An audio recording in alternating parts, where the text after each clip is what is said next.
नमस्कार, बहुत बहुत स्वागत है आपका। आप देख रहे हैं खबर असरदार। मैं हूं आपके साथ ऋतु ज्ञानवाली और मैं हूं आपके साथ प्रशांत कटारे। तो खबर असरदार में सबसे पहले बात दिल्ली विधानसभा चुनाव की।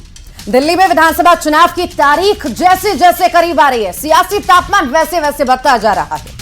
पार्टियां अपने वोट बैंक को लुभाने के लिए बड़े बड़े वादे कर रही हैं। कल अरविंद केजरीवाल ने ऑटो वाले के घर जाकर खाना खाया। तो आज बीजेपी नेता वीरेंद्र सचदेवा ऑटो वालों से मिलने निजामुद्दीन रेलवे स्टेशन पर पहुंच गए। क्या है दिल्ली की ऑटो पॉलिटिक्स, आपको इस रिपोर्ट में दिखाते हैं। दिल्ली में चुनाव, ऑटो वालों पर लगा दांव। केजरीवाल के वादे, सचदेवा की मुलाकात। वोट बैंक फिक्स, दिल्ली में ऑटो पॉलिटिक्स। क्या दिल्ली चुनाव में गेम चेंजर होंगे ऑटो वाले? सबसे पहले दिल्ली में विधानसभा चुनाव से पहले ऑटो पॉलिटिक्स से जुड़ी इन दो तस्वीरों पर गौर कीजिए। पहली तस्वीर, जिसमें दिल्ली के पूर्व मुख्यमंत्री और आम आदमी पार्टी के संयोजक अरविंद केजरीवाल एक ऑटो वाले के घर पहुंचते हैं, लंच करते हैं और फिर ऑटो वालों के हित में 5 बड़ी घोषणाएं कर देते हैं। और दूसरी तस्वीर आज सुबह की है, जब दिल्ली बीजेपी के अध्यक्ष वीरेंद्र सचदेवा हजरत निजामुद्दीन में ऑटो चालकों के बीच पहुंचते हैं, चाय की चुस्कियां लेते हैं और दिल्ली की आम आदमी पार्टी पर ऑटो वालों के साथ वादा खिलाफी का आरोप लगाते हैं। लेकिन सवाल इस बात का है कि अचानक से दिल्ली की पॉलिटिक्स में पार्टियों का मेन फोकस ऑटो वालों पर क्यों शिफ्ट हो गया है? तो इसका जवाब भी समझिए। दिल्ली में ऑटो चालकों की संख्या करीब 1 लाख के आसपास है। ऑटो चालक चुनाव में फीडबैक लेने का सबसे बड़ा माध्यम है। ऑटो चालक चुनाव के दौरान माहौल बनाने का भी काम करते हैं। ऑटो चालक सवारियों से नेता या पार्टी के समर्थन में बात करते हैं। इसके अलावा ऑटो पर नेता या पार्टियों के पोस्टर भी लगाए जाते हैं। अन्य माध्यमों की अपेक्षा ऑटो के माध्यम से प्रचार सस्ता होता है, इसलिए ऑटो चालक हमेशा से नेताओं और पार्टियों की पहली पसंद माने जाते हैं। इसलिए दिल्ली में चुनाव से पहले आम आदमी पार्टी हो या फिर भारतीय जनता पार्टी, दोनों ऑटो वालों के वोट बैंक को सेट करने में जुट गए हैं। और केजरीवाल ने तो एक कदम आगे बढ़कर ऑटो वालों के लिए वादों का पिटारा खोल दिया है। केजरीवाल ने ऑटो चालकों के लिए 5 बड़ी गारंटी का ऐलान किया है। केजरीवाल की पहली गारंटी है हर ऑटो वाले को 10 लाख रुपए का जीवन बीमा। दूसरी गारंटी है ऑटो वालों की बेटी की शादी में 1 लाख रुपए की मदद। तीसरी गारंटी है साल में 2 बार वर्दी बनवाने के लिए 2500 रुपए। चौथी गारंटी है ऑटो वालों के बच्चों की कोचिंग का पैसा देने का वादा। और 5वीं गारंटी है पूछो ऐप फिर से चालू करने का वादा। दिल्ली के ऑटो वालों के लिए 5 बड़े ऐलान करना चाहता हूं। हमारी जब दोबारा फरवरी में सरकार बनेगी तो ये 5 चीजें लागू की जाएंगी। एक कि ऑटो वाले बहुत गरीब हैं, बहुत ज्यादा गरीब हैं। जब ये बेटी की शादी करते हैं तो इन्हें तकलीफ होती है। तो अगर किसी भी ऑटो वाले की बेटी की शादी होगी तो सरकार की तरफ से 1 लाख रुपए उनकी बेटी की शादी के लिए।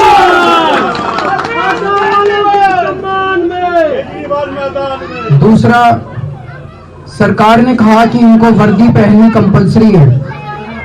तो एक ऑटो वाले को अपनी कमाई में से वर्दी बनवाना बड़ा मुश्किल हो जाता है, तो साल में 2 बार होली पे और दिवाली पे इन्हें वर्दी बनवाने के लिए 2,500 रुपए हर ऑटो वाले को दिए जाएंगे।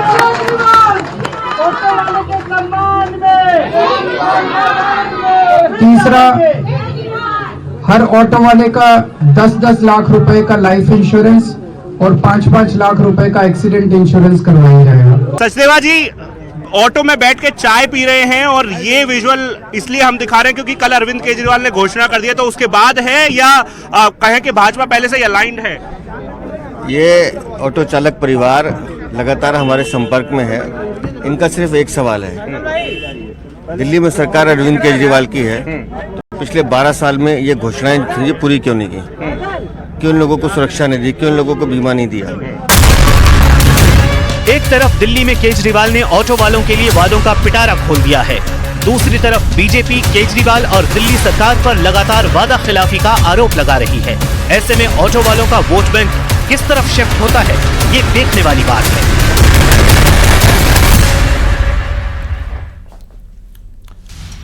और संभल के बाद अब जौनपुर में सर्वे होगा। जिला अदालत ने यह साफ कर दिया है कि अटाला मस्जिद का सर्वे होगा। 16 दिसंबर को कोर्ट यह तय करेगी कि सर्वे किस दिन और कैसे किया जाएगा। मामले में हिंदू पक्षकार का दावा है कि मुस्लिम पक्ष ने जिला अदालत में सर्वे को लेकर कोई आपत्ति जाहिर नहीं की।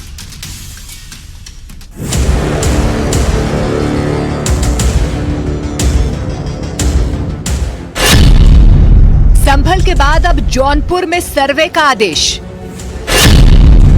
जामा के बाद अब अटाला में सर्वे की बारी। 16 दिसंबर को कोर्ट तय करेगी कब होगा सर्वे। अटाला मस्जिद में सर्वे पर सियासत जारी।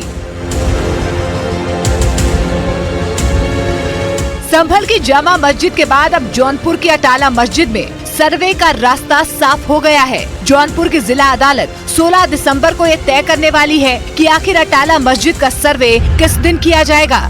तो कौन अमीन जाएगा, किस डेट पर जाएगा, इसका फैसला न्यायालय करेगी। और मुस्लिम पक्ष की तरफ से आज अपनी जवाबदेही प्रस्तुत करने के लिए एक एडजमेंट सीख किया गया था, उस पर भी उनको आपत्ति का मौका दिया गया है, जो 16 तारीख को अपनी आपत्ति प्रस्तुत करेंगे। हालांकि अटाला मस्जिद में सर्वे को लेकर सियासत भी शुरू हो गई है, लेकिन उसके पहले आपको दिखाते हैं कि आखिर अटाला मस्जिद का विवाद क्या है और हिंदू पक्ष क्यों मस्जिद के सर्वे की मांग कर रहा है। दरअसल हिंदू पक्ष का दावा है कि मंदिर तोड़कर जौनपुर की अटाला मस्जिद को बनाया गया। दावा है कि मस्जिद से पहले वहां अटाला देवी का मंदिर था। मंदिर का निर्माण 13वीं शताब्दी में राजा विजय चंद्र ने करवाया था। फिरोज शाह तुगलक ने जौनपुर पर कब्जे के बाद मंदिर को तोड़ा और मस्जिद का निर्माण करवाया गया, जिसे लेकर अब हिंदू पक्ष सर्वे की मांग कर रहा है। हिंदू पक्ष का दावा है कि सर्वे हुआ तो सच सामने आ जाएगा। दूसरी तरफ मामले में मुस्लिम धर्म गुरु शांति बनाए रखने की अपील कर रहे हैं। अदालत ने जो आदेश दिया है जौनपुर की अटाला मस्जिद के बारे में, हम अदालत के फैसले का स्वागत करते हैं और हम तमाम मुसलमानों से और वहाँ की इंतजामिया से ये अपील करना चाहते हैं कि वो कोर्ट के सर्वे का खैर मकदम करें और उसमें सहयोग करें। मैं सभी मुस्लिमों से कह देना चाहता हूं कि अगर आप गंगा जमुना तहजीब को बनाए रखना चाहते हैं, भाईचारा को बनाए रखना चाहते हैं, या आप स्वयं में सशंकित नहीं हैं, आपको पूर्ण विश्वास है कि आपका मस्जिद किसी मंदिर को तोड़ के नहीं बनाया गया है, तो आप हिंदू जिस प्रकार से भी उसका सर्वे चाहता है उसके सर्वे में सहयोग करें। अगर आपको ये स्वयं में शक है या ऐसा है कि ये किसी मंदिर को तोड़ के बनाया गया है, तो आप किसी भी वाद विवाद को न करते हुए बिना किसी सर्वे के उस अटाला मस्जिद को हिंदुओं को समर्पित कर दे, जिससे भाईचारा बना रहे।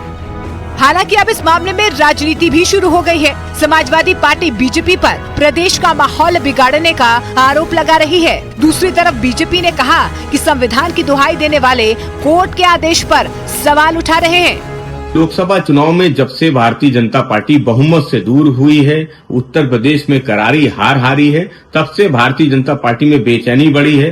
भाजपा, उनसे जुड़े हुए संगठन, उनसे जुड़े हुए लोग पूरे देश में, खासकर उत्तर प्रदेश में मंदिर और मस्जिद के मुद्दे को उठाने का काम कर रहे हैं। माननीय न्यायपालिका में याचिकाएं दाखिल करने का काम कर रहे हैं।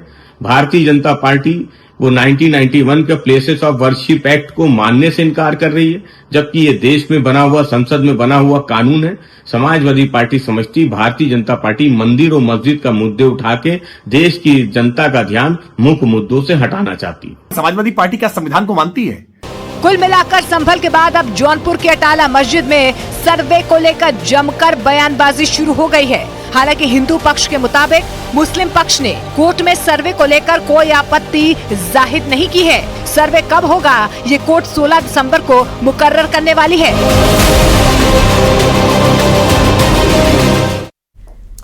जेल में बंद एसपी नेता आजम खान ने इंडिया गठबंधन के नेताओं पर मुस्लिम लीडरशिप को खत्म करने के आरोप लगाए हैं। रामपुर के एसपी जिला अध्यक्ष अजय सागर के लेटर पैड पर आजम खान का संदेश जारी किया गया है, जिसमें आजम खान ने रामपुर की बर्बादी का मुद्दा भी उठाया है और समाजवादी पार्टी पर सवाल उठाए।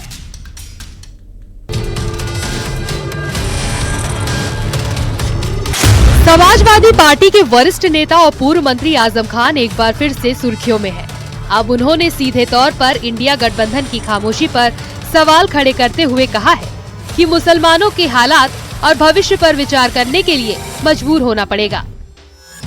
सीतापुर की जेल में बंद सपा नेता का चिट्ठी के जरिए संदेश आया है। आजम खान ने अपने संदेश में लिखा है कि समाजवादी पार्टी रामपुर में हुए जुल्म और बर्बादी का मुद्दा संसद में उतनी ही मजबूती से उठाए जितना संभल का, क्योंकि रामपुर के सफल तजुर्बे के बाद ही संभल पर आक्रमण हुआ है। रामपुर की बर्बादी पर इंडिया गठबंधन खामोश तमाशाई बना रहा और मुस्लिम लीडरशिप को मिटाने पर काम करता रहा। इंडिया ब्लॉक को अपनी स्थिति स्पष्ट करनी होगी, अन्यथा मुसलमानों को हालात और भविष्य पर विचार करने के लिए मजबूर होना पड़ेगा। मुसलमानों पर होने वाले हमलों और उनकी मौजूदा स्थिति पर तथा अपनी नीति पर खुलकर स्थिति स्पष्ट करें। यदि मुसलमानों के वोट का कोई अर्थ ही नहीं है और उनके वोट का अधिकार उनकी नस्ल खुशी करा रहा है, तो उन्हें विचार करने पर मजबूर होना पड़ेगा। आजम खान के इस लेटर से अब एसपी और कांग्रेस आमने सामने आ गई है। कांग्रेस सांसद इमरान मसूद ने भी एसपी पर तंज कसा और कहा कि आजम खान एसपी के नेता हैं। एसपी को रामपुर का मुद्दा संसद में उठाना चाहिए। आजम खान की लड़ाई में उनके साथ हूँ। पहले समाजवादी पार्टी मुद्दे को सदन में तो उठाए। वहीं एसपी सांसद जियाउर रहमान बर्क ने कहा कि अखिलेश यादव सभी मसले उठाते हैं। रामपुर का मुद्दा उठाया जाता है। आजम खान के खिलाफ जो भी उत्पीड़न की कार्रवाई कह रहे हैं कि हमारे खिलाफ हुई है, उसको लेकर अगर सपा मुद्दा उठाती है तो आप भी उस लड़ाई में साथ देंगे? निश्चित रूप से हम साथ देंगे। आजम साहब कहेंगे तो हम वैसे भी लड़ाई लड़ेंगे। समाजवादी पार्टी माननीय अखिलेश यादव जी वैसे सभी मामलों को लेकर के जो जरूरी है जनहित के उस पर करते हैं। उधर आजम की चिट्ठी पर बीजेपी को मौका मिल गया समाजवादी पार्टी पर निशाना साधने का। बीजेपी का कहना है कि आजम खान चुनाव की वजह से ऐसी बयानबाजी करते हैं। जेल में इंसान को किताब पढ़नी चाहिए, देखना चाहिए अपने किन कर्मों की वजह से जेल में है, लेकिन ये वहाँ बैठकर भी तोड़ने की बात करते हैं। अयोध्या से एसपी सांसद अवधेश प्रसाद का कहना है कि मुलायम सिंह यादव की तरह अखिलेश यादव भी आजम खान को काफी मानते हैं और संसद से सड़क तक हर लड़ाई में उनका साथ देते आए हैं।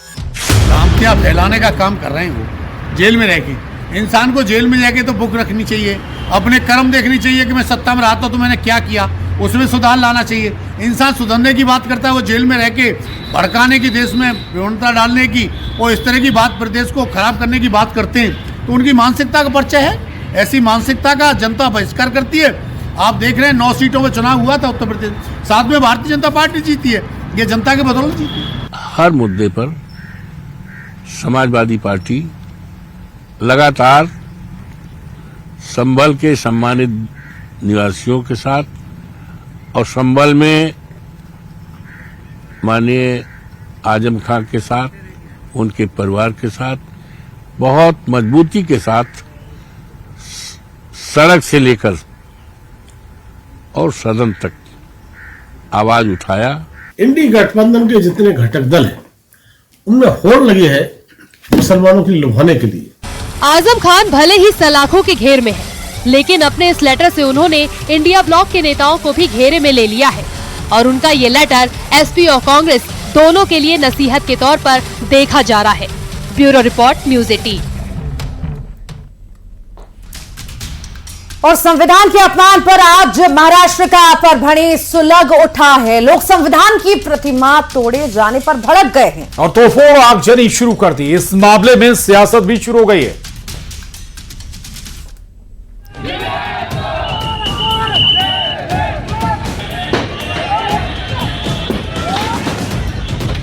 महाराष्ट्र के परभणी में आज जोरदार बवाल हुआ। संविधान के अपमान पर अचानक भड़की हिंसा ने पूरे शहर को बंधक बना दिया। परभणी में कलेक्ट्रेट के सामने डॉक्टर अंबेडकर की मूर्ति है और उसके सामने संविधान की एक प्रतिमा भी रखी गई है। आरोप है कि मंगलवार की शाम किसी ने संविधान की इस प्रतिमा को तोड़ दिया। इसकी जानकारी मिलते ही बड़ी संख्या में लोग मूर्ति के पास पहुंच गए और प्रदर्शन करना शुरू कर दिया। नाराज भीड़ को इस दौरान जो कुछ मिला उसे तोड़ने लगी। कहीं कार तोड़ी गई तो कहीं दुकानों में तोड़फोड़ की गई और कहीं तो सब कुछ आग के हवाले कर दिया। इस दौरान भीड़ पर काबू पाने के लिए पुलिस को आंसू गैस के गोले भी दागने पड़े। यही नहीं, बड़ी संख्या में महिलाएं प्रदर्शनकारी डीएम दफ्तर में घुस गईं और वहां तोड़फोड़ शुरू कर दी। पुलिस प्रशासन पूरा रोड पे है, हम पूरे कार्रवाई पे कंट्रोल में स्थिति है। जहां तक है कि हमने एडिशनल पुलिस बंदोबस्त SRPF भी हमने मंगाया है, तो इसके ऊपर मैं सबके आपके माध्यम से सबको अपील करता हूँ कि आप शांतता सुव्यवस्था बनाए रखें। परभणी में इस वक्त इंटरनेट सेवा बंद कर दी गई है और पूरे शहर में धारा 163 लागू कर दी गई है। कहीं भी लोगों के इकट्ठा होने पर पाबंदी है। इस मामले में सियासत भी अब शुरू हो चुकी है। विपक्ष ने इस पूरे मामले के लिए शासन और प्रशासन को जिम्मेदार बताया है। परभणी में जो हिंसा हुई है, देखना पड़ेगा कि जब से ये सरकार आई है महाराष्ट्र में, तब से हर जगह पर इस प्रकार की घटना हो रही है।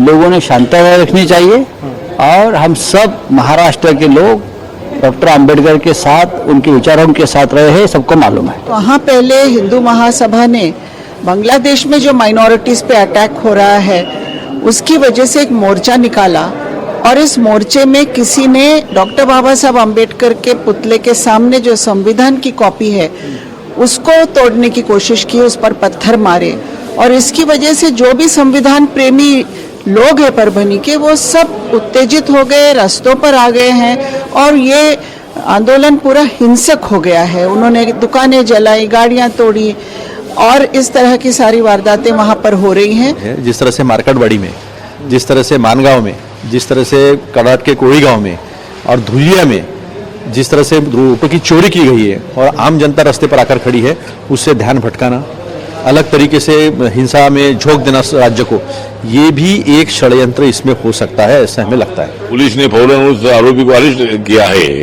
लेकिन हमारी मांग ये है कि भाई उसको कठोर उनके ऊपर कार्रवाई होनी चाहिए।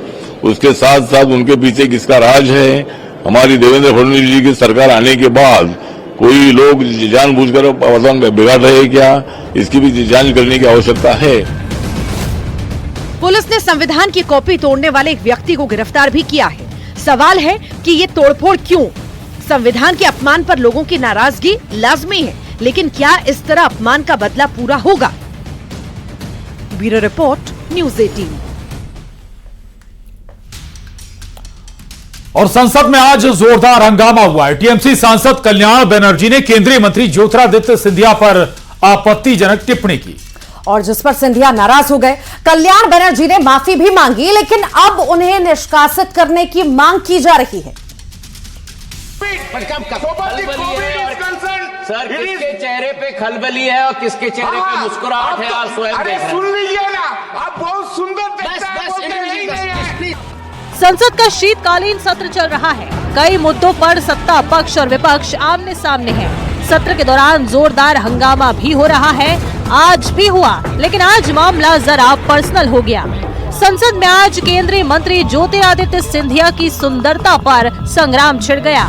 टीएमसी सांसद कल्याण बनर्जी और ज्योतिरादित्य सिंधिया के बीच जमकर तू-तू मैं हो गई। कल्याण बनर्जी ने सिंधिया को कहा कि आप बहुत सुंदर हैं, लेडी किलर हैं। इस बात पर सिंधिया नाराज हो गए और दोनों के बीच जमकर बहस हुई। क्या सोचते हैं आप? फिर सुंदर है तो सब कुछ है, सिंधिया फैमिली का है तो राजा है क्या?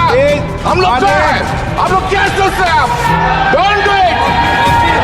आप क्या सोचते हैं? कल्याण बनर्जी यही नहीं रुके, उन्होंने कहा कि आप सिंधिया खानदान से हैं, महाराजा हैं, तो क्या सबको छोटा समझते हैं? इस पर ज्योतिरादित्य सिंधिया खड़े हुए, व्यक्तिगत टिप्पणी पर नाराजगी जताई और कहा कि अगर मेरे परिवार के बारे में गलत बोलेंगे तो मैं बर्दाश्त नहीं करूंगा। ये अगर मेरे परिवार पर कलंक लगाने की कोशिश करेंगे और बेफजूल बात इस सदन में करेंगे तो मुझसे भी बर्दाश्त नहीं किया जाएगा। कल्याण बनर्जी और ज्योतिरादित्य सिंधिया के बीच तीखी बहस हुई। बाद में कल्याण बनर्जी ने सॉरी भी बोला, कहा कि अगर उनके बयान से कोई आहत हुआ है तो वो माफी मांगते हैं। I did not want to please come to the bill. Kalyanji, please come to the bill. I am sorry for that. Now, please come to the bill. I did not want to harm. Please come to the bill. Kalyanji, please come to the bill. I am sorry for that. Kalyan Banerjee के बयान पर अब सियासत भी तेज हो गई है। BJP की महिला सांसदों ने संसदीय कार्य मंत्री किरण रिजिजू से कल्याण बनर्जी के खिलाफ शिकायत की है। महिला सांसदों का आरोप है कि कल्याण बनर्जी ने ज्योतिरादित्य सिंधिया के खिलाफ व्यक्तिगत टिप्पणी की है और उन्हें निष्कासित किया जाना चाहिए। Bureau report, news 18। तो भोपाल में अंतर्राष्ट्रीय गीता महोत्सव का आयोजन किया गया, जिसमें वर्ल्ड रिकॉर्ड भी बना है। गिनीज बुक में आयोजन का नाम दर्ज किया गया है, लेकिन अब गीता महोत्सव पर सियासत शुरू हो चुकी है।